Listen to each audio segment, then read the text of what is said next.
वित्त मंत्री निर्मला सीतारमण आज बजट पेश करने वाली हैं। आज सुबह 11 बजे आम बजट पेश करेंगी वित्त मंत्री।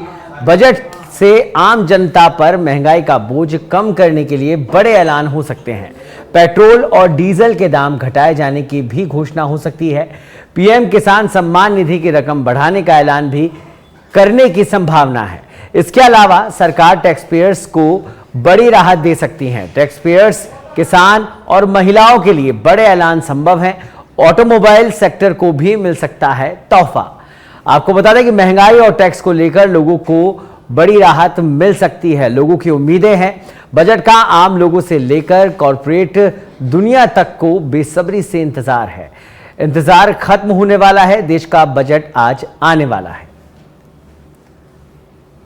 आपको बता दें कि इस बजट से मिडिल क्लास को बड़ी राहत, बड़ी सौगातें मिल सकती हैं।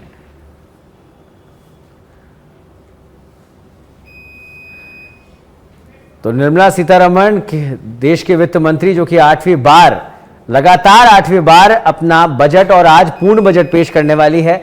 वित्त मंत्री 11 बजे बजट पेश होगा, लेकिन उससे पहले राष्ट्रपति को कॉपी देंगी बजट की। और हमारे साथ आज के इस बजट पर चर्चा करने के लिए हमारे साथ हमारे मेहमान जुड़ चुके हैं, जिनसे आपको मुखातिब करा देते हैं। हमारे साथ जुड़े हैं पंडित कैलाश प्रज्ञ जी, जो कि अंक ज्योतिषाचार्य हैं। सर, बहुत बहुत स्वागत है आपका। साथ ही मेरे सहयोगी निजाम कटालिया भी हमारे साथ जुड़ गए हैं। सबसे पहले पंडित जी, आपका रुख करते हुए और आपसे जानना चाहूंगा, क्योंकि पूर्ण बजट देश का आने वाला है। 8वीं बार वित्त मंत्री निर्मला सीतारमण ये बजट पेश करने वाली है। क्या दिखाई दे रहा है? नया साल है, सरकार का पूर्ण बजट है। किस तरीके का ये साल और ये बजट किस तरह का रहने वाला है? देखिए, निर्मला सीतारमण जो स्वयं 18 अगस्त का उनका जन्म है, 1 और 8, 9 के अंक में।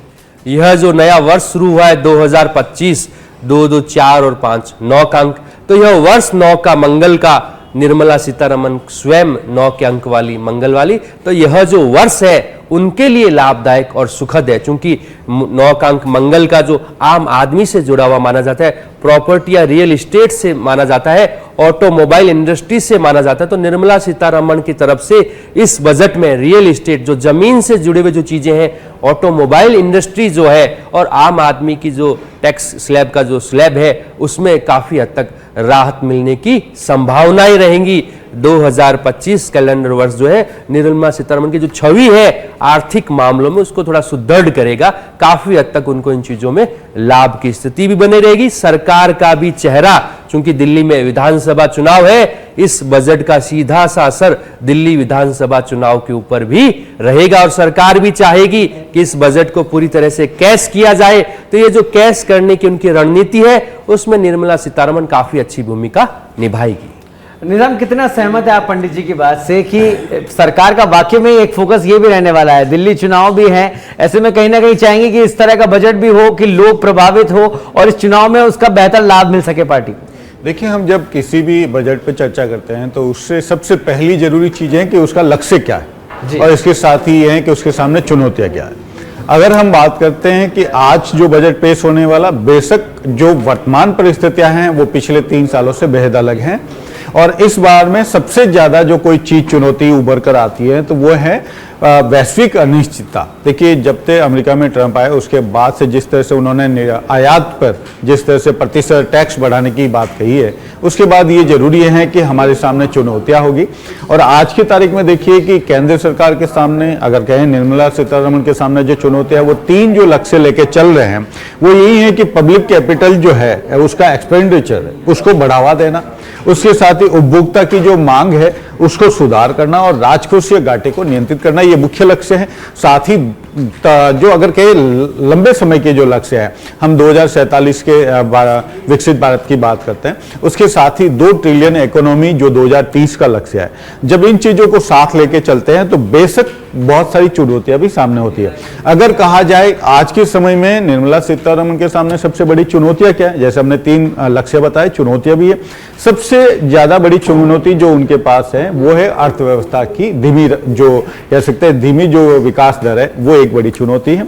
दूसरा है टैक्स रेवेन्यू का जो कह सकते हैं वृद्धि का स्तर है वो बहुत स्लो है, उसे बढ़ाना होगा।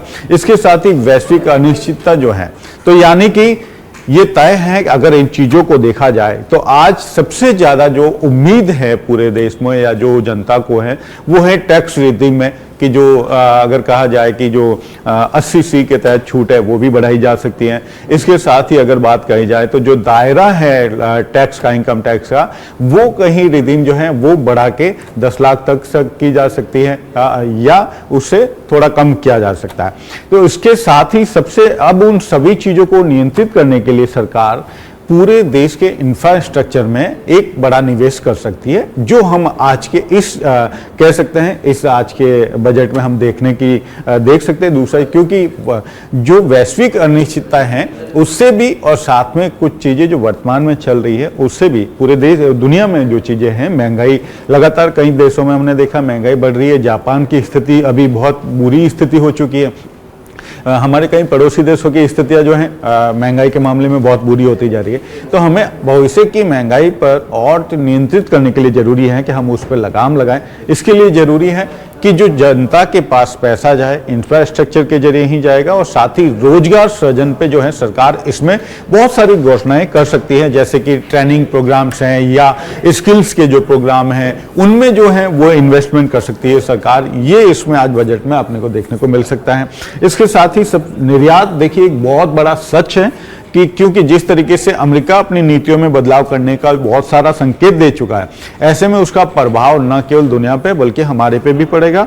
और इसके लिए जरूरी है कि हम निर्यात को अभी से कंट्रोल करते हुए बढ़ावा दें और इस बजट में निर्यात को बढ़ावा देने के लिए कई ऐसी चीजों में टैक्स में छूट दी जा सकती है या उनको और उनका जो लागत है वो कम करने के लिए उनको बेसिक स्ट्रक्चर, बेसिक जो कह सकते हैं उद्योग है उनको कहीं टैक्स में रियायत दी जा सकती है या सरकारी स्तर पे जो चीजें लोन है उनमें कुछ उनको रियायतें मिल सकती है या और इंटरनेशनल जो व्यापार जिस क्षेत्र में हमारा बहुत अच्छा है उसको और बढ़ाने की कोशिश कर सकते हैं। तो आज बजट में ज्यादातर हम देख पाएंगे, क्योंकि इस वक्त सरकार पे इतना बड़ा दबाव किसी तरह का नहीं है। बेशक आप कह रहे हैं कि दिल्ली चुनाव का एक दबाव है या दिल्ली चुनाव है, लेकिन उतना दबाव नहीं है कि उसके पास पूरे देश में 4 विधानसभा चुनाव हो या लोकसभा चुनाव हो।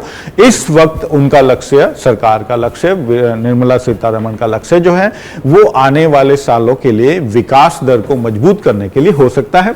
और जो आज की तारीख में कोई भी अर्थशास्त्री, अगर जो मजबूत अर्थशास्त्री है, जो गंभीर अर्थशास्त्री, वो भी यही कहते हैं कि सरकार के पास इस वक्त सबसे बेहतरीन चीज है वो है अपनी महंगाई कंट्रोल करने का समय है उसके पास। इस एक अगले जो कह सकते हैं इस पूरे बजट के जरिए सरकार इंटरनेशनल जगहों में, इंटरनेशनल क्षेत्र में हम और मजबूती से आगे बढ़ सकते, उतना समय आज सरकार के पास है। तो इस बजट में बेशक एक नया स्ट्रक्चर भी देखने को मिल सकता, वो है इंटरनल इनकम टैक्स का दायरा।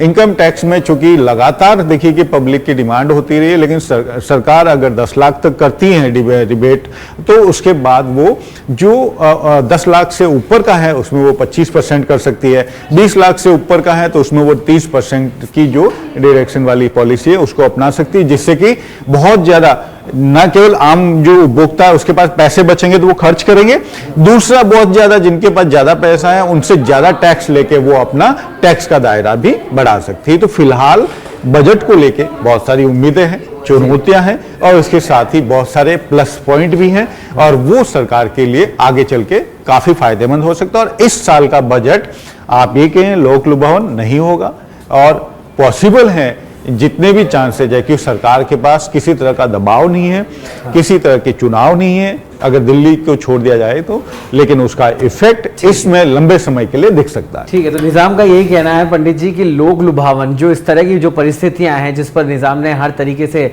बात रखी, चाहे वो इंफ्रास्ट्रक्चर हो, महंगाई दर में कमी हो, सरकार का फोकस विकास को लेकर भी है और ऐसा समय माना जा रहा है जब सरकार पर ज्यादा दबाव भी नहीं है।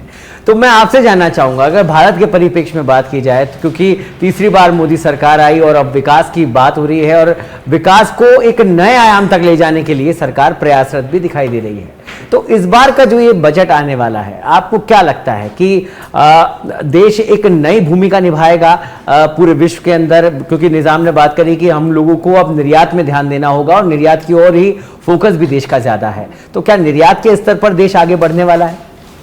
देखिए, यह जो वर्ष है 2025 9 के अंक मंगल का है। निर्मला सीतारमण खुद मंगल प्रधान है और सरकार का जो यह तीसरा जो कार्यकाल है यह भी अपने आप में इस चीज को इंडिकेट करता है, रेखांकित करता है कि मंगल प्रधान, मंगल स्वयं बजरंगबली के हनुमान जी के माने जाते हैं। हार्ड वर्किंग जो रहता है, ग्राउंड रियलिटी पे जो काम रहता है, उसके लिए मंगल जाना जाता है। मंगल प्रधान जो व्यक्ति होता है वो इतने हार्ड ऑनेस्ट होते हैं कि अपने बच्चों की भी सिफारिश नहीं करते। तो जो वर्ष है वह काम करने वाला है। तो निर्मला सीतारमण का जो यह बजट रहेगा यह ग्राउंड रियलिटी को लेकर रहेगा, क्योंकि अगर इस वर्ष ग्राउंड रियलिटी अगर सरकार नहीं रख पाती है किसी भी कारण से, तो इसके आगामी जो परिणाम है बहुत खतरनाक हो सकते हैं, बहुत नुकसानदायक सरकार के लिए हो सकते हैं। तो यह वर्ष जो है ग्राउंड, जो जमीन से जुड़े हुए जो काम है, जहां पे सरकार कहते हैं कि सरकार से 100 रुपए निकलता है वो सरकार के हर व्यक्ति, जो अंतिम छोर तक जो व्यक्ति बैठा उस तक 100 रुपए पहुंचे। तो यह जो सरकार की, मोदी जी की जो टैगलाइन है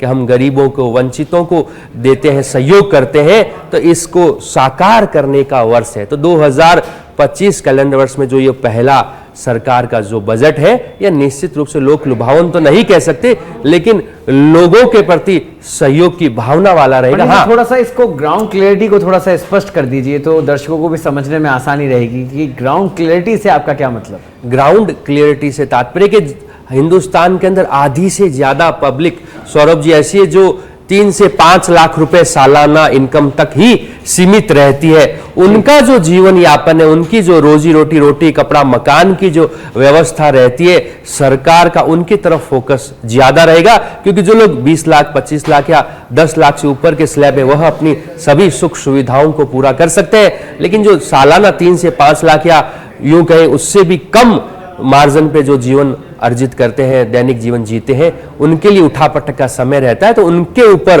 फोकस करने का जो है ध्यान वो निर्मला सीतारमण का रहेगा। तो कह सकते हैं कि जो ग्राउंड लेवल पे काम है वो सरकार करेगी। बजट जो है लोगों के प्रति काफी हद तक हितकारी रहेगा, क्योंकि मंगल है, मंगल न्याय का देवता भी माना जाता है, मंगल अग्नि तत्व का भी माना जाता है। अगर निर्मला सीतारमण के बजट में और सरकार की पॉलिसी में आम जन का ध्यान नहीं रखा गया तो उसके बुरे परिणाम भी सरकार को भोगने पड़ सकते हैं। निजाम, आपने ये एक बात कही कि दबाव इस समय नहीं है, लेकिन मुझे लगता है कि जिस तरीके का परिप्रेक्ष्य पूरे देश में इस समय चल रहा है, महंगाई एक बड़ा दबाव है और कहीं ना कहीं उससे लड़ना और उसे कम करना, लोगों तक राहत पहुंचाना, और जिनकी बात कर रहे हैं कैलाश पग्गी जी, वो लोग जो कि 3 से 5 लाख तक के स्लैब में आते हैं, लोअर मिडिल क्लास में आते हैं, उनको काफी समस्याओं का सामना करना पड़ता है।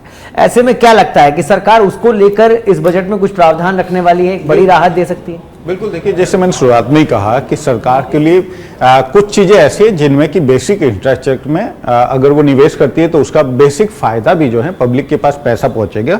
इसमें अगर हम बात करें, एक बीच में एक पॉलिटिकल फैक्टर भी आता है महिलाओं को लेकर। इस बजट में सभी को उम्मीद है कि महिलाओं को लेकर कुछ खास इसमें किया जा सकता है, जैसे कि लाडली बिटिया का जो प्रभाव बीजेपी की अपनी राजनीति पे जो देखने में मिला है, चाहे मध्य प्रदेश के बाद सभी अलग अलग राज्यों में भी उसका देखने को मिला है। इवन की पीएम मोदी ने भी बाद में इस चीज की कई जगह तारीफ की है। तो बेशक संभव है कि वो लाडली बिटिया योजना को देश भर में लागू कर सकते हैं। इसके 2 फायदे हैं, एक तो न केवल महिला वर्ग में उत्थान होगा, महिला वर्ग का अपना एक जो कह सकते हैं उनमें मजबूती आएगी, दूसरी हर परिवार के पास पैसा पहुंचेगा। अगर पैसा पहुंचेगा तो जो महंगाई का अपन जिस चीज को लगातार आवाज उठा रहे हैं महंगाई को लेकर, उस महंगाई के स्तर में ये भी है कि पब्लिक के पास जब पैसा पहुंचेगा तो उसको थोड़ा राहत मिलेगी। दूसरी देखिए किसान, अब जो है किसान को जब तक मजबूत नहीं किया जाएगा तब तक बेसिक इंफ्रास्ट्रक्चर को हम कितनी ही भी तारीफें कर ले वो मजबूत नहीं हो सकती।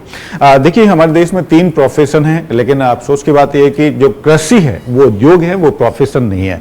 इसकी वजह से हमने शुरू से उसको उद्योग के रूप में ही देखा है, लेकिन अब जो धीरे धीरे हम चीजें समझ रहे हैं कि अन्नदाता के रूप में किसानों को अगर वो सम्मान नहीं मिला, चाहे आप सरकारी लोन के अनुसार जो सिस्टम में अगर उनको और रिबेट के अनुसार, तो अभी 6,000 उनको अगर कहा जाए सालाना 6,000 रुपए हम किसान सम्मान निधि देते रहे, पीएम किसान सम्मान निधि मिल रही है, उसको सरकार 12,000 कर सकती है, जिससे कि किसान का एक बड़ा वर्ग, वो एक बड़ा बहुत बढ़िया ये तोहफा हो सकता है, बहुत बड़ी घोषणा हो सकती है। ये माना जा रहा है कि 6,000 से सरकार बढ़ा के 8, 10, 12 तक कर सकती है।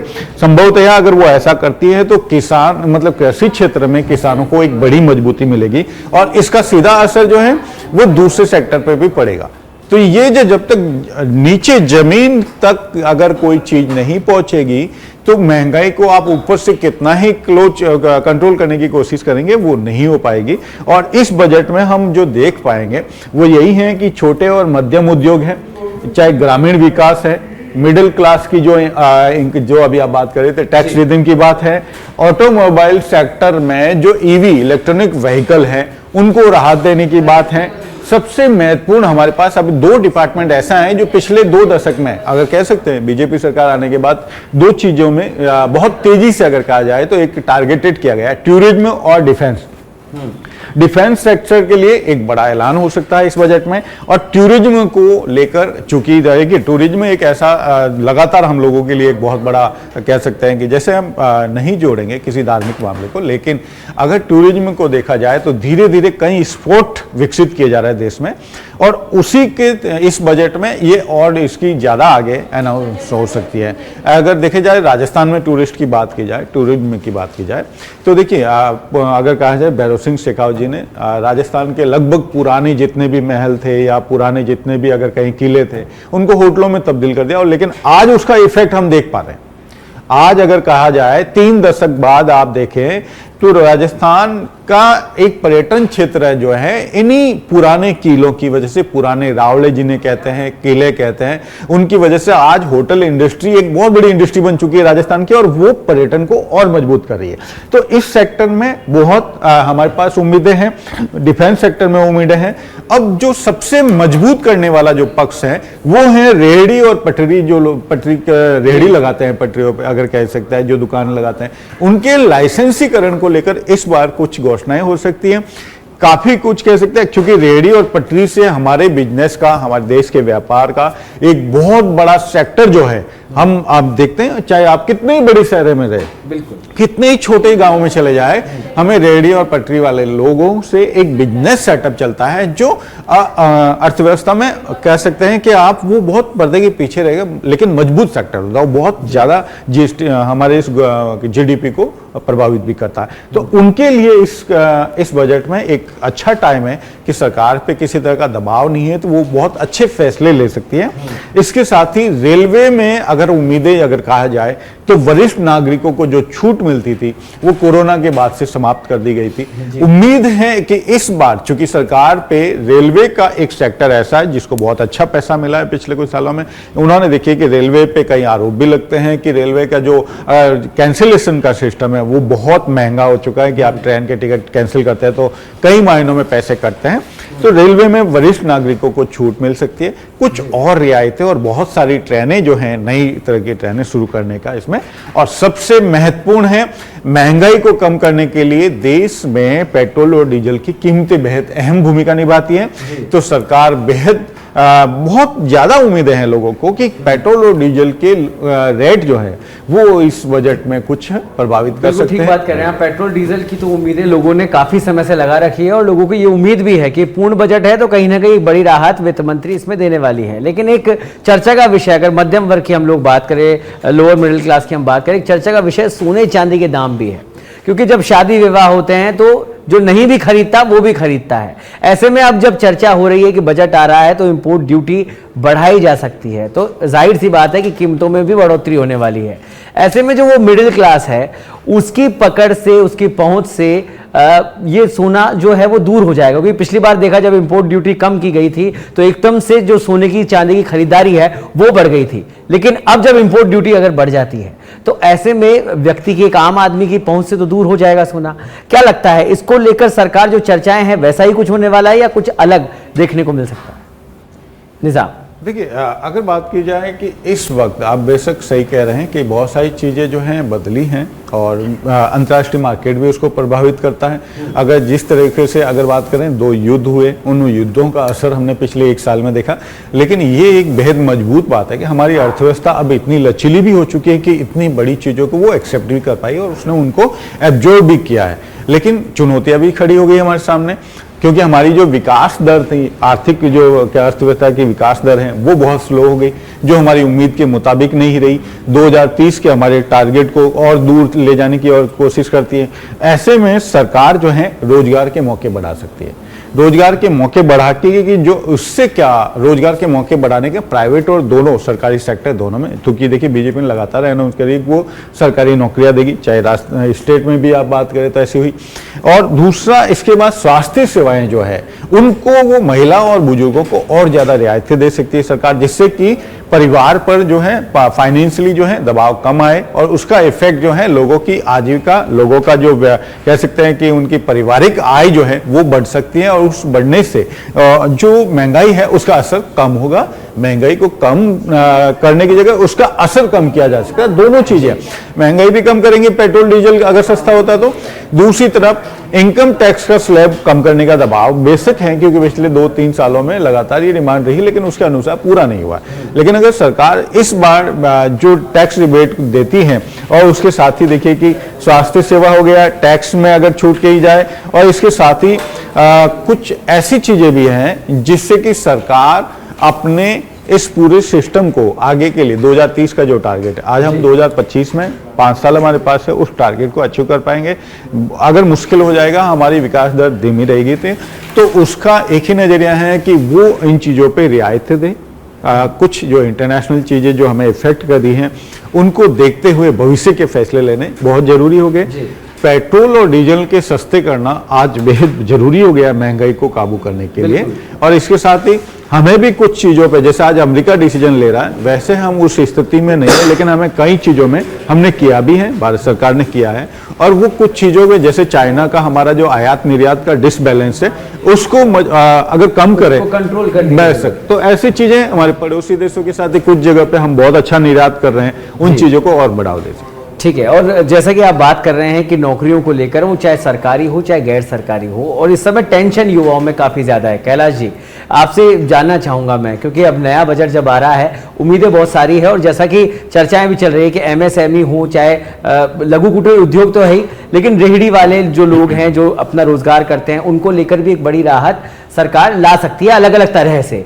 क्या लगता है ये जो साल आया है, क्या ये रोजगारों उन्मुख होने वाला ये साल? क्योंकि हमारी सरकारें, चाहे वो स्टेट गवर्नमेंट हो चाहे केंद्र की सरकार हो, विकास की बात कर रही हैं, विकसित भारत की बात कर रही हैं, तो इसी तरह का बजट इस बार होगा कि लोगों को रोजगार मिलेगा, राहत मिलेगी।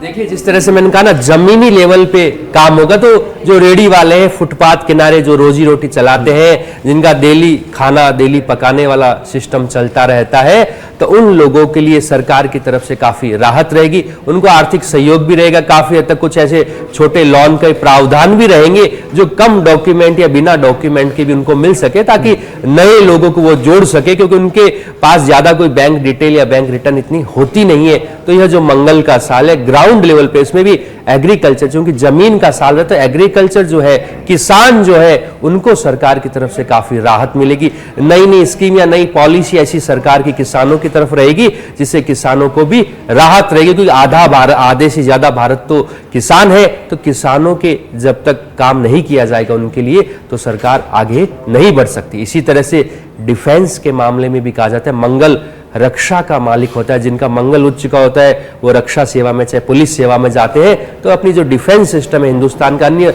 जो प्रशासनिक अधिकारी हैं जो पुलिस सेवा में कार्य करते हैं, उनके लिए भी सरकार की तरफ से कुछ राहत की चीजें देखने को मिल सकती है। लेकिन ये जो मंगल का साल है, कहीं न कहीं कुछ ऐसी रुकावट या कुछ ऐसी बाधाएं या कुछ ऐसे निर्मला सीतारमण के बजट में देखने को मिलेगी, जिससे कुछ आईटी के जो फील्ड वाले हैं, इंफॉर्मेशन टेक्नोलॉजी के जो फील्ड में, कॉर्पोरेट जो कंपनीज वाले हैं, उनकी नाराजगी इस बजट में हमको देखने को मिल सकती है। क्योंकि मंगल प्रधान जब भी वर्ष आता, आईटी हमेशा बाधित रहती है। आईटी वालों को अपने मन मुताबिक कार्य, पॉलिसी या सरकार की नीतियां नहीं मिल पाती, तो उन्हें विदेशों से जो, क्योंकि अमेरिका में ट्रंप के राष्ट्रपति बनने के बाद हमारी जो इंफॉर्मेशन टेक्नोलॉजी वो अमेरिका से काफी हद तक जुड़ी रहती है, तो तालमेल में कमी रहेगी। बजट में आईटी को सहयोग कम मिलने की पूरी संभावना है। थोड़ा सा अब हम आपसे बातचीत करना चाहेंगे अंक ज्योतिष के हिसाब से भी। निर्मला सीतारमण जिनका जन्मदिन 18 अगस्त 1959 का है, और 1 फरवरी को वो पूर्ण बजट पेश करने वाली है। अंक ज्योतिष क्या कहती है इन दिनांकों को लेकर, इन अंकों को लेकर? देखिए, वह 18 अगस्त वाली है, 1 और 8, 1 का अंक सूर्य का, 8 का अंक शनि का, सूर्य शनि ग्रहण योग में रहते हैं लेकिन फिर भी 9 के अंक मंगल का निर्माण कर रहे हैं। और आज का जो दिन है 1 फरवरी, मूलांक 1 सूर्य का, पूरे 1 फरवरी 2025 का योग किया जाए तो 2 का अंक चंद्रमा का बनता है। तो इधर सूर्य और चंद्रमा वाले दिन बजट पेश कर रही है 9 के अंक वाली महिला शक्ति, और 9 का अंक मंगल हनुमान जी का ब्रह्मचर्य का माना जाता है। और एक महिला शक्ति जब बजट पेश करती है तो कहीं ना कहीं उठापटक देखने को ही मिलती है। कंट्रोवर्सी इस बजट में रहेगी। वैसे तो विपक्षी पार्टी आरोप प्रत्यारोप लगाती है, लेकिन आम जीवन में भी देखने को मिलेगा कि बजट को लेकर लोगों में संतुष्टि कम रहेगी, क्योंकि मंगल अग्नि तत्व का है तो किसी बात को बढ़ाने के लिए मालिक माना जाता है। तो निर्मला सीतारमण का जो बजट है काफी हद तक लोक लुभावन हो सकता है, लेकिन जमीनी स्तर पर उनको उठापटक तो सहन करनी पड़ेगी। और निजाम, काफी समय से उठापटक तो खैर देश में चलेगी, क्योंकि हम लोग विकसित भारत के निर्माण की बात सरकारें कर रही हैं और उस दिशा में काम भी किया जा रहा है। तो जाहिर सी बात है कि जब परिवर्तन होता है तो उठापटक मचती है निजाम। लेकिन ऐसे में एक बहुत लंबे समय से जो एक नाराजगी किसानों में चली आ रही है, और कैलाश जी कह रहे हैं कि ग्राउंड लेवल पर काम किया जाएगा इस साल, किसानों को लेकर खासतौर पर उन्होंने बात कही। ऐसे में जो लंबे समय से जो नाराजगी चल रही है, क्या लगता है कि राहत के साथ उसे खत्म किया जाएगा? ये प्रयास भी रहेगा केंद्र सरकार? देखिए, जैसे कहा कि चीजें राहत देने के साथ साथ किसी भी सरकार पे राजकोषीय घाटे को कम करना एक बड़ा लक्ष्य होता है जी। और पिछले कई सालों में हम देखा कि ये लगातार बढ़ता जा रहा है। बहुत मुश्किल से भी 1-2 साल ऐसे हुए बीच में कि वो राजकोषीय घाटा कम करने की ओर बजट ने प्रेरित किया हो। लेकिन अब जो है सरकार के पास अपने लक्ष्य हैं 2047 के और 2030 के भी। इसके अलावा भी जो दूसरे लक्ष्य हैं सरकार के अंदरूनी, अगर कहें कि राजनीतिक स्तर पे भी, वो अलग है। जैसे कि मैंने अभी बताया कि इस वक्त सबसे ज्यादा चीजें हैं, हम कहते हैं बुजुर्गों की स्वास्थ्य सेवा को लेकर ऐलान करना, महिलाओं को लाडली बिटिया जैसे जो योजनाएं हैं उसमें सरकार शामिल हो सकती है, किसानों की जो पीएम निधि सम्मान निधि है वो 6,000 से बढ़ाकर 8, 10, 12 तक की जा सकती है। ऐसी स्थिति में जब आप रियायतें देते हैं और एक तरफ से उनको किसी वर्ग को ऊपर उठाने के लिए जब आप पैसे खर्च करते हैं तो बेशक उसका बजट पे दबाव बढ़ता है। तो दूसरी तरफ उसी बजट के दबाव से पैसा कलेक्शन करने के लिए आपको टैक्स रिदीम बढ़ाने पड़ते हैं या टैक्स के नए साधन जुटाने पड़ते हैं। ऐसी स्थिति में दूसरी तरफ जो उद्योग होता है उसकी एक उम्मीद होती है। पिछले कुछ समय से हमने देखा एक नेगेटिविटी जो है 4 व्हीलर्स में आई है, उसकी 4 व्हीलर के बिकने के मामले में वो एक नेगेटिव परसेप्शन आया जी। इसके साथ ही इलेक्ट्रिकल व्हीकल को नेगेटिविटी किस उस परिप्रेक्ष्य में देखिए, मतलब कि जो संख्या पिछले अगर आप कहें 2023 की दिवाली में जो अगर कहें गाड़ियां बिकी थी, उतनी गाड़ियां इस बार 2024 में नहीं बिकी, क्योंकि लोग सेकंड हैंड की तरफ बढ़ने लगे। सरकार को सेकंड हैंड, देखिए एक अप्रत्यक्ष रूप से जो बात है बहुत कड़वी है लेकिन सच है, पर वो मार्केट भी बड़ा हो गया है अब। हाँ, लेकिन सेकंड हैंड वाहनों को खरीदारी को रोकने के लिए, बढ़ावा नहीं देने के लिए सरकार ने टैक्स लगा दिया कि भाई अगर आप पुरानी गाड़ी खरीदेंगे तो उसका इतना % आपको 4% चुकाना पड़ेगा। तो वो क्यों किया? वो इसीलिए किया ताकि लोग हैं जो नई गाड़ियां खरीदे, क्योंकि जब तक नई गाड़ी नहीं खरीदी जाती, मार्केट से नहीं उठाई, तब तक उद्योग क्षेत्र आगे नहीं बढ़ पाता। तो कई चीजें हैं जो कंट्रोवर्शियल दिखती हैं और उसका इफेक्ट आता है कि जब पब्लिक के पास पैसा नहीं आता है तो वो नई की जगह पुरानी गाड़ी खरीदने की ओर देखता है। आप देखिए कि पुरानी गाड़ियों का मार्केट कितना बड़ा हो गया है। आप जब जयपुर शहर के आसपास जब घूमते हैं, मानसरोवर या फिर जयपुर से अजमेर की तरफ जाते हैं, तो आप यकीन नहीं मानेंगे कि हर संडे एक बड़े बड़े मार्केट लगने लग गए हैं कि वो भयंकर नीलामी, ब्रांडेड कंपनियां भी उतर गई हैं। हाँ, इसका रीजन यही है कि अब नई गाड़ियों पे लोगों का ध्यान, क्योंकि बजट पैसा नहीं आ रहा, लोगों का खर्चा बढ़ गया, तो उन चीजों को इस बजट में पैरेलल किया जा सकता है। और इसके तरीके क्या है? इसके तरीके जैसे कि मैंने जो बुजुर्गों पे स्वास्थ्य सेवा पे एक परिवार का खर्च होता है, सरकार अगर उसमें सहायता करती है तो वो खर्च कम हो जाता है और उसकी अगर कहें परिवार की एक मजबूती होती है। बिल्कुल। दूसरी तरफ महिलाओं के लिए अगर सरकार लाडली बिटिया जैसे कुछ योजनाएं लाती है या कुछ और चीजें करती है और उनको मदद करती है, उनके साथ मजबूती से खड़ी होती है, तो महिला वर्ग मजबूत होता है, परिवार का एक बड़ा हिस्सा मजबूत होता है, साथ ही फाइनेंशियली एस्पेक्ट पे देखा जाए तो लोगों की जेब में पैसा आता है। मैं एक उदाहरण देना चाहूंगा, 2001 के आसपास जब आप देखें नरेगा का मामला था, नरेगा में आपको उसके देखिए आलोचना भी कर सकते हैं कि पैसा लोगों के जेब में ऐसे गया। जब गेहूं एक बड़ा माध्यम बना था, अशोक गहलोत को एक बेस्ट सीएम बनाने में भी उसकी बड़ी भूमिका थी, तो जब गेहूं लोगों के घरों में गया तो हुआ क्या, लोगों को गेहूं खरीदने के पैसे नहीं खर्च करने पड़े, पैसे नहीं खर्च करने पड़े तो उस घरों में गेहूं पड़ा रहा, गेहूं रहा, तो गेहूं की वजह से उनको खरीदने नहीं पड़े, उसका पैसा बचा और उनकी मजबूती हुई। तो वो जो साल है आप देखिए उस समय के 2-3 सालों में, पिछले कुछ समय में पॉलिटिकल रीजन से कहा जाए नरेगा जैसी योजना डाउन हुई है, या कहें कि उसमें पैसे की लगातार कमी हुई, बजट में कमी हुई, लेकिन वो घरों में, परिवारों में, ग्रामीण स्तर पे एक मजबूती करती थी। लेकिन एक दूसरा एस्पेक्ट भी था कि नरेगा में शिकायतें बढ़ी, जब लोग जो काम होना चाहिए, वो बेसिक लंबे समय के लिए जो काम होने चाहिए थे, वो 20-30% वो जो है काम नहीं भी हुए। तो ये बेसिक है, कई नुकसान और कई फायदे भी हैं, लेकिन सिंपल सी बात यह है कि अगर पब्लिक के पास पैसा नहीं पहुंचेगा और अगर आपके पास महंगाई ज्यादा है तो खर्च नहीं करेंगे तो मार्केट एकदम से डंप हो जाएगा, डाउन आएगा और अर्थव्यवस्था में बड़ी रुकावट पैदा करेगा ही करेगा। हमारे साथ ग्राउंड से मेरे सहयोगी कुणाल भटनागर हमारे साथ जुड़ गए हैं। आज बजट आने वाला है, लोगों की उम्मीदें बहुत सारी हैं। ग्राउंड पर कुणाल मौजूद है। कुणाल, लोगों से बातचीत हुई होगी, सुबह हो चुकी है, 11 बजे बजट पेश होगा, उससे पहले लोगों की क्या प्रतिक्रियाएं हैं? अभी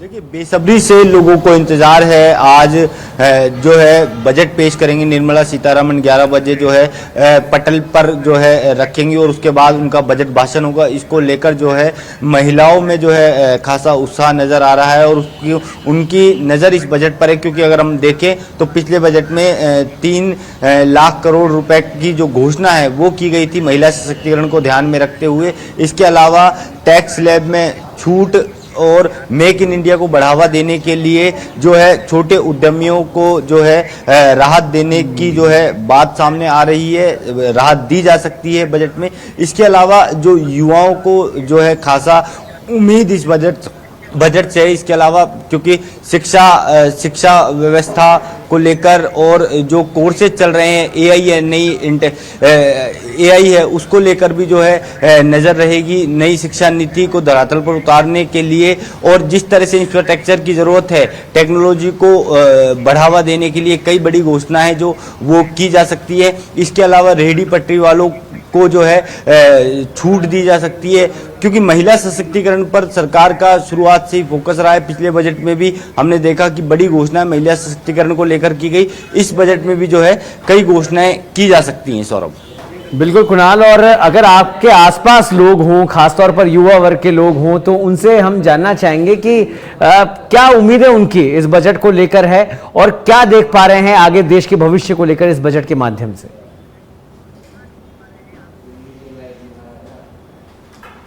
देखिए सौरभ, हमने जब युवाओं से बातचीत की तो उनका यही कहना है कि क्योंकि सबकी बजट से अलग अलग उम्मीद है और बुजुर्ग से लेकर युवा तक सबकी इस बजट को लेकर जो है बजट पर नज़र है और सब चाहते हैं और उम्मीद है कि इस बजट से हर वर्ग को जो है राहत मिलेगी और उनके लिए इस बजट से जो है खुशी जो है उनको मिलेगी। नई नौकरियों के साथ ही जो स्किल डेवलपमेंट है उस पर जो है फोकस किया जाएगा और उसमें जो है कुछ बड़ी घोषणाएं जो है सरकार के द्वारा की जा सकती है। इसके अलावा जो नए उद्योग स्टार्ट करने की बात है, जो छोटे उद्यमी हैं उनको बढ़ावा देने के लिए जो है घोषणा कर सकती है। और जब हमने लोगों से बातचीत की तो मध्यम वर्ग है उसका कहना है कि टैक्स स्लैब में जो है मोदी सरकार को छूट देनी चाहिए, ताकि इससे मध्यम वर्ग का जो वर्ग है उसको जो है राहत मिल सके। सौरभ, बिल्कुल कुणाल, और आप हमारे साथ जुड़े रहिए, लगातार आपसे चर्चा भी करते रहेंगे और जो रिएक्शंस है वो भी आपसे जानते रहेंगे। कैलाश जी, आपके पास आना चाहूंगा, और चूंकि 144 साल बाद कुंभ यहाँ देश में मनाया जा रहा है और एक बड़ी अर्थव्यवस्था का सृजन भी इस धार्मिक अनुष्ठानों से होता है, ऐसा देखा भी जाता है। ग्रह दशा क्या कहती है? कहते हैं कि जो गुरु है उसका जो साइकिल है वो पूर्ण साइकिल होता है, उसको लेकर हम लोग चर्चा करेंगे। लेकिन फिलहाल दर्शकों को ये तस्वीरें दिखा दें। निर्मला सीतारमण वित्त मंत्री जो कि राष्ट्रपति भवन पहुंची हैं, राष्ट्रपति को कॉपी दे रही हैं बजट की। ये परंपरा है जिसका निर्वहन किया जा रहा है।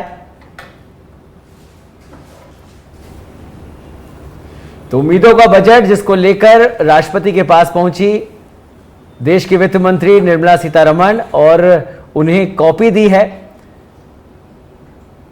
बजट पेश करने से पहले की ये परंपरा है जिसको पूरा किया जा रहा है। 11 बजे अपने बजट भाषण आज वित्त मंत्री देने वाली है, देश की उम्मीदों का बजट सामने रखने वाली है। क्या कुछ उस पिटारे में होगा, ये देखने वाली बात होगी, लेकिन सौगातों का इंतजार जनता कर रही है। फिलहाल ये तस्वीरें आप देख रहे हैं, राष्ट्रपति द्रौपदी मुर्मू से मिलने पहुंची देश के वित्त मंत्री निर्मला सीतारमण, उन्हें बजट की कॉपी भेंट की और चर्चा इस समय जारी है लगातार। हमारे साथ पंडित कैलाश प्रज्ञ मौजूद हैं और कुछ अंक ज्योतिष के हिसाब से मैं उनसे जानना चाह रहा था कि पंडित जी, बेहद जिसे कहा जाए एक संयोग के साथ महाकुंभ का आयोजन हो रहा है, 144 साल बाद ये संयोग आया ऐसा कहा जा रहा है, तो ये संयोग और इसका प्रभाव बजट पर देश के लिए किस तरह से रहेगा? देखिए, कुंभ 13 जनवरी से शुरू हुआ है, 26 फरवरी तक चलेगा।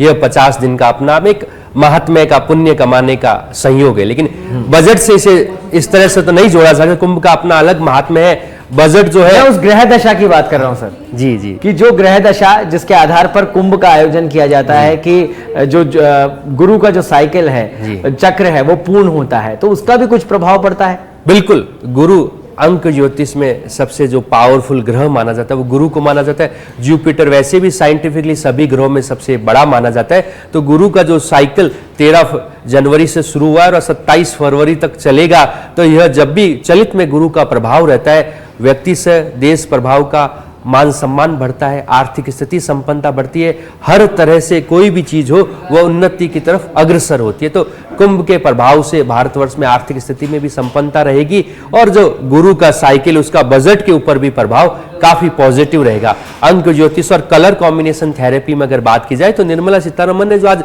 ड्रेस पहनी है वह सफेद और लाल रंग, उनका जो संयोग पहना, तो सफेद सदैव चंद्रमा का प्रतीक माना जाता है, लाल रंग बृहस्पति का, शुक्र का प्रतीक माना जाता है। तो यह भी जो रंगों का समावेश है, यह भी गुरु की उच्च कोटिता को बताता है। तो इसका पॉजिटिव सकारात्मक प्रभाव जो है बजट के ऊपर रहेगा। उनके द्वारा जो बोली गई वाणी, अक्सर देखा जाता है बजट पेश किए जाते हैं लेकिन ग्राउंड पे वह नहीं पहुंच पाते, तो इस बजट में इतना जरूर रहेगा कि जो बजट पेश किया जाएगा सरकार की तरफ से, काफी हद तक वो आम जनता तक पहुंच जाएगा, क्योंकि चलित का गुरु काफी अच्छा है और कुंभ का जो प्रभाव है वह भी हर तरह से पूरे भारतवर्ष में देखने को मिल रहा है।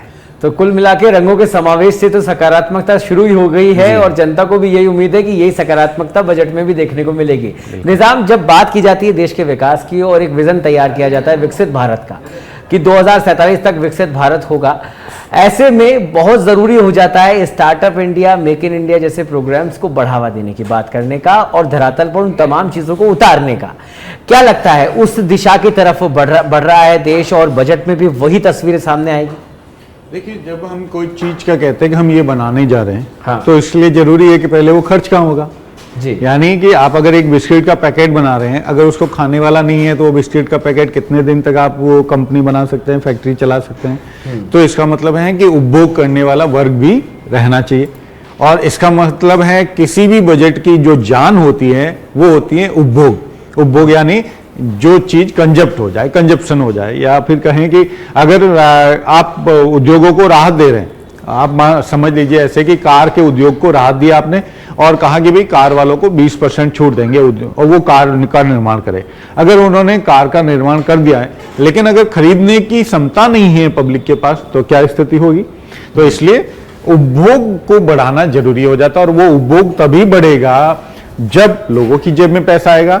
तो यानी इस बार के बजट में बहुत बहुत प्यारी चीजें देखने को मिलेगी आपको कि उपभोग को बढ़ाने के लिए सरकार खर्च कर सकती है। और वो खर्च कैसे करेगी? उपभोग को बढ़ाने के लिए पब्लिक की जेब में पैसा आना चाहिए, उसके लिए वो टैक्स रिडीम जो है 10 लाख का बढ़ा सकती है। और ये अगर ऐसा होता है तो मिडिल क्लास के लिए पैसा आएगा, वो पैसा फिर वो उपभोग पे, जो देखिए कि मिडिल क्लास के साथ जब भी पैसा आता है तो वो एक हिस्से को बचत करता है और उसके साथ बाकी के हिस्से को वो खर्च करता है, अपनी जीवन शैली को बढ़ाने पे खर्च करता है। और ये एक अवधारणा नहीं है बल्कि एक आदत कह दीजिए या फिर उनका एक रूटीन कह दीजिए या लाइफ स्टाइल कह दीजिए। अगर आज की तारीख में अगर किसी का पैसा बच रहा है, अगर वो उसका सालाना 1 से 2 लाख बचना शुरू हो जाए टैक्स के माध्यम से, तो वो क्या करेगा? वो उसको अलग अलग चीजों में इन्वेस्ट करता है या फिर खर्च करता है। तो वो दोनों ही चीजें देश के लिए फायदेमंद होती है। दूसरी चीज, उपभोग बढ़ाने के लिए इस बजट में बहुत सारा प्रावधान किया जा सकता है। दूसरी, रेलवे, पोर्ट और एयरपोर्ट, बंदरगाह है, रेल है और एयरपोर्ट है, इसके कैपेक्स बढ़ाए जा सकते हैं। कैपेक्स यानी कैपिटल बढ़ाई जा सकती है, यानी कि उनमें और ज्यादा इन्वेस्ट किया जा सकता है। जब इनमें इन्वेस्ट करना इसलिए जरूरी हो गया, हमारी जनसंख्या बढ़ी है, जनसंख्या बढ़ी है, बढ़ने के साथ ही लोगों का, देखिए पहले एक समय होता था कि जब आप फ्लाइट में चढ़ते या उतरते थे तो आपके बाहर नीचे ही आपको खूब सारी चॉकलेट लोग खड़े रहते थे, है ना। वो क्योंकि उस समय बहुत कम लोग होते थे। अब आप देखते हैं उस समय एक बड़ी बात थी। आज की तारीख में आज एक सब्जी भी बेचता है तो वो कहीं भी जाने के लिए एक दिन आप उसको सोचता है कि भाई 3200-3500 रुपए तक वो टिकट अफेयर करके जा सकता है। लेकिन अब इसके लिए जरूरी है कि हमारे पास इतने जब संख्या बढ़ रही है, उपभोग करने की संख्या बढ़ रही है इन तीनों में, तो जरूरी है कि हम नए पोर्ट बनाएं, प्लस उनके जो विस्तार किया जाए, तो उस पर सरकार खर्च कर सकती है। और उससे एक महत्वपूर्ण, अब रेल बजट को इस बार बेहद संभावना है कि रेल बजट बढ़ाया जा सकता है। क्यों? हम सामने देख पा रहे हैं अब धीरे धीरे हमारे जो लोगों के आवागमन का है वो दबाव बनता जा रहा है। हमें ज्यादा से ज्यादा, चूंकि जो विद्युतीकरण हो चुका है, इसके बावजूद हमें ज्यादा रेलों की जरूरत पड़ेगी आने वाले समय में। तो ये बजट, पिछले साल हमने 2.65 लाख करोड़ जो है इस बजट का प्रावधान किया था रेलवे में, तो इस बार संभव है कि 3 लाख करोड़ का प्रावधान रेलवे के लिए किया जा सकता है। मुझे लगता है कि बजट बढ़ाने का प्रावधान भी जरूरी इसलिए हो जाता है निजाम, क्योंकि जिस तरह से महंगाई बढ़ रही है और आवागमन भी, लोग भी अधिकतर चर्चा करते हुए नजर आते हैं कि रेलों में जो आवागमन है वो भी महंगा होता जा रहा है। तो मुझे लगता है उस जो टिकट्स हैं उनकी रेट्स में भी कमी आने की बहुत ज़रूरत है। सुधारीकरण तो कर रही है सरकार, पैसा भी ज़रूरी होता है, तो शायद ये भी एक बड़ा कारण है कि रेल बजट बढ़ाया जाएगा। बेशक देखिए कि रेलवे में बहुत कम समय ऐसा हुआ कि टिकट स्थिर रहे हो और उनमें बढ़ोतरी नहीं हो, मतलब अगर कहे कि माल भाड़ा में जरूर बढ़ोतरी हुई। माल भाड़े में जब बढ़ोतरी होती, देखिए सब चीज़ें एक दूसरे से जुड़ी हुई। कैसे? अगर पेट्रोल और डीजल के दामों में बढ़ोतरी होती है तो आपके रेलवे में माल भाड़े पे बढ़ोतरी होती है। और अगर इसके साथ ही कहें कि जो यात्री करते हैं, यात्रा के लिए जो टिकट है उसमें बढ़ोतरी होती है। जब उनकी बढ़ोतरी होती है तो फिर महंगाई बढ़ती है। अगर इसको ऐसे जाया जाए, जो चीज़ आसानी से कम खर्च में कहीं पर ट्रांसपोर्टेशन जो व्यय है वो कम होता है तो उसकी जो मूल्य है वो कम ही रहता है। लेकिन अगर पेट्रोल डीजल के दाम बढ़ रहे हैं तो वो चीज़ें महंगी होती जाएंगी, वो पब्लिक तक होती है। पब्लिक का फिर जो कह सकते हैं खर्च बढ़ जाता है तो वो बचत करने लग जाता है। बचत जब करने लगता है, देखिए बहुत सिंपल तरीका, एक और मजेदार चीज़ है। मान लीजिए एक मार्केट में 10 लोग हैं और 10 लोगों के पास 10-10 रुपए की इनकम है। अगर 10 लोगों में से 4 लोग 4-4 रुपए बचाते हैं तो मार्केट में फिर भी 84 रुपए रहेंगे और 16 रुपए वो लोग बचा के रखेंगे घर में। अब मान लीजिए कि 10 के 10 लोग अगर 4-4 रुपए बचाए हैं तो मार्केट में कितना पैसा रहेगा? यानी कि 40 रुपए जो है लोग अपनी बचत कर लेंगे और 60 रुपए का ही मार्केट रहेगा। तो वो 60 रुपए की वजह से आपका मार्केट डाउन हो जाएगा। यानी अगर ज्यादा बचत करने लग जाते हैं पब्लिक तब भी मार्केट डाउन होता है, और बहुत ज्यादा खर्च अति करने लगती है तो पब्लिक के पास बचत नहीं है। तो ये एक गहरा सामंजस्य है, इसको समझने की बात है। तो सरकार बेशक इस बार घर खरीदने को सस्ता कर सकती है, और वो कैसे? होम लोन की जो सीमा है 2 लाख से बढ़ा के 5 लाख या 4 लाख या 3 लाख कर सकती है, जिससे कि लोग घर खरीदें।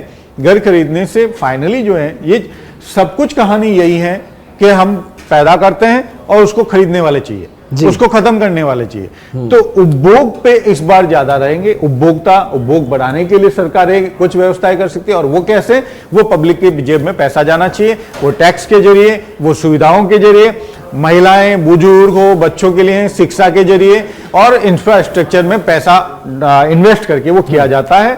और दूसरी तरफ आप उद्योगों को बढ़ावा देते हैं जब उनको रियायतें देके, उनको जमीनें और निःशुल्क देके, या उनको टैक्स में फ्री देके, उनको और चीजें सहूलियत देके उनका फायदा, उनकी लागत कम होगी, वो मार्केट ज्यादा करेंगे, उनको प्रॉफिट होगा, वो और नीचे तक जाएगा। तो ये एक उपभोग की हो रही है, खपत की हो रही है, तो मुझे लगता है ना केवल देश में ये उपभोग और ये खपत बाहरी देशों तक भी पहुंचे, हमारा सामान बनकर बाहर पहुंचे।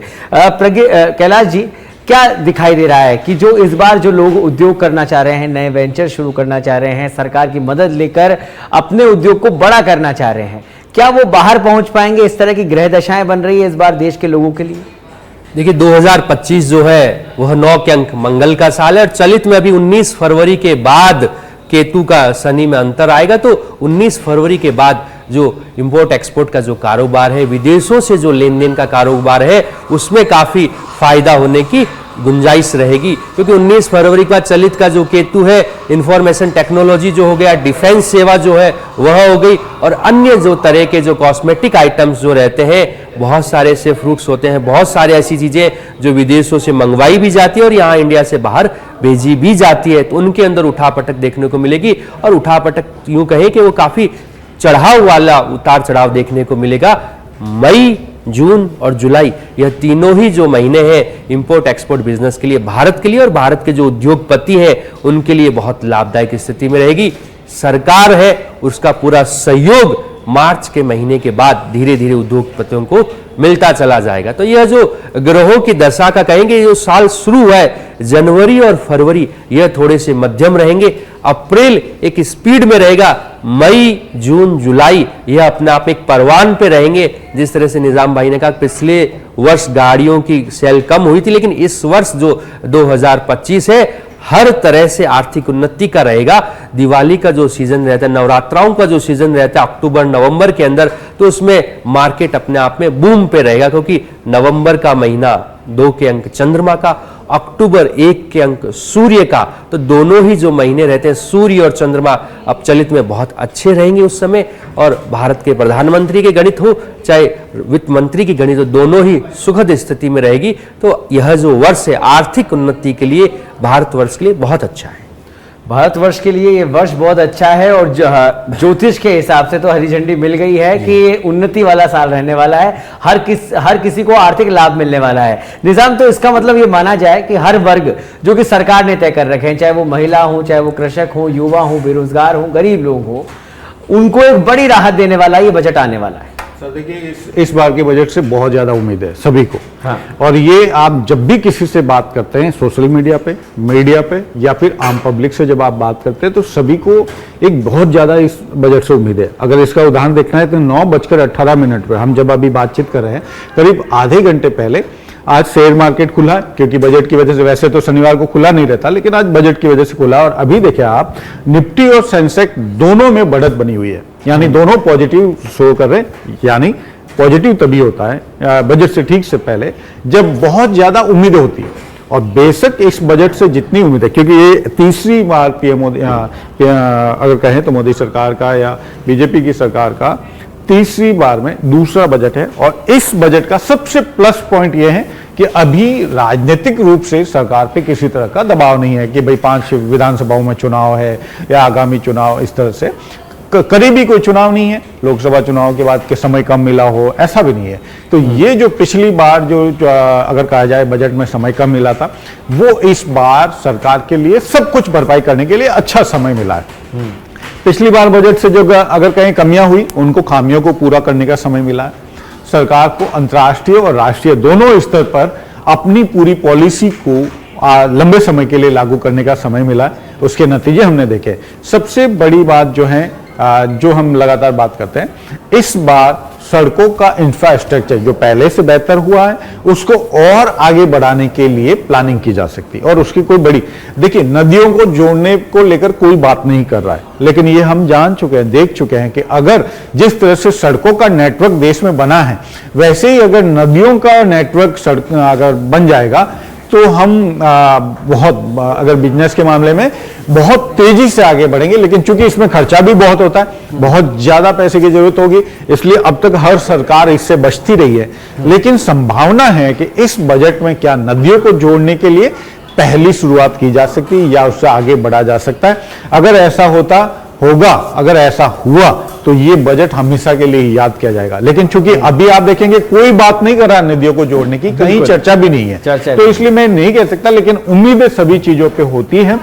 रेल बजट बढ़ सकता है, घर खरीदने को लेकर सस्ता हो सकता है, उपभोक्ता बढ़ाने के लिए खर्चा किया जा सकता है, रेलवे, पोर्ट, एयरपोर्ट के कैपेक्स बढ़ाए जा सकते हैं, स्वास्थ्य सेवाओं में महिला बुजुर्गों को फायदा मिल सकता है, डिफेंस में कुछ बजट बढ़ सकता है, इलेक्ट्रिकल व्हीकल में जीएसटी में राहत दी जा सकती है, टैक्स रिबेट बढ़कर 10 लाख हो सकता है, महंगाई पर लगाम लगाने के लिए पेट्रोल डीजल सस्ते किए जा सकते हैं, निर्यात को बढ़ावा देने के लिए कुछ टैक्स कम किए जा सकते हैं, कुछ जो आयात हो रही हैं चीजें और जो देश में बनना शुरू हो गई है उनको आयात करने पे थोड़ा टैक्स बढ़ाया जा सकता है, इंफ्रास्ट्रक्चर में निवेश किया जा सकता है, महिला वर्ग को छूट मिल सकती है, किसान की पीएम सम्मान निधि बढ़ाई जा सकती है, छोटे मध्यम उद्योगों को बढ़ावा देने के लिए टैक्स लोन में बढ़ावा दिया जा सकता है, मिडिल क्लास की जैसे कि हम बात कर रहे हैं, automobile sector, tourism sector, defence sector, इन तीनों सेक्टर में एक अभूतपूर्व बजट दिया जा सकता है। रेहड़ी और पटरी वालों के लाइसेंस में सुविधा सरल किया जा सकता है, रेलवे में वरिष्ठ नागरिकों को छूट मिल सकती है।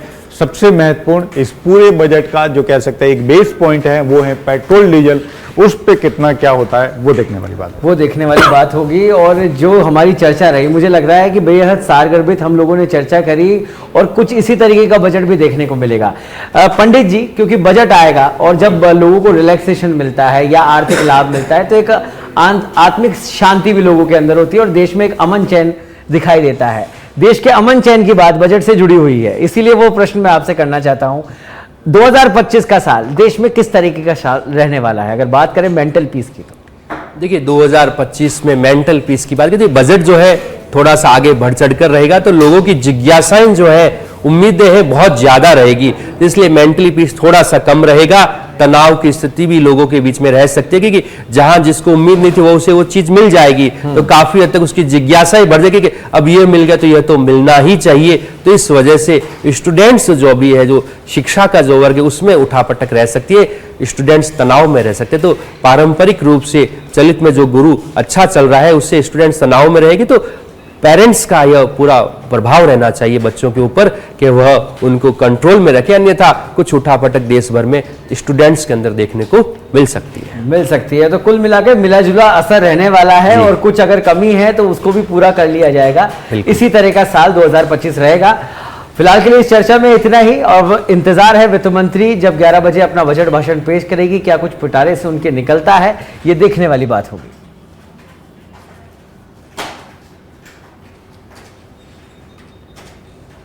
तो 11 बजे बजट पेश करेंगे वित्त मंत्री निर्मला सीतारमण, जिन्होंने कॉपी दे दी है राष्ट्रपति द्रौपदी मुर्मू को। और अब इंतजार है पूरे देश को उम्मीदों वाले बजट का, क्या कुछ निकलकर सामने आएगा ये 11 बजे बाद जब वित्त मंत्री सदन में होंगी, सदन के पटल पर जब बजट भाषण दे रही होंगी, उसके बाद ही पता चल पाएगा।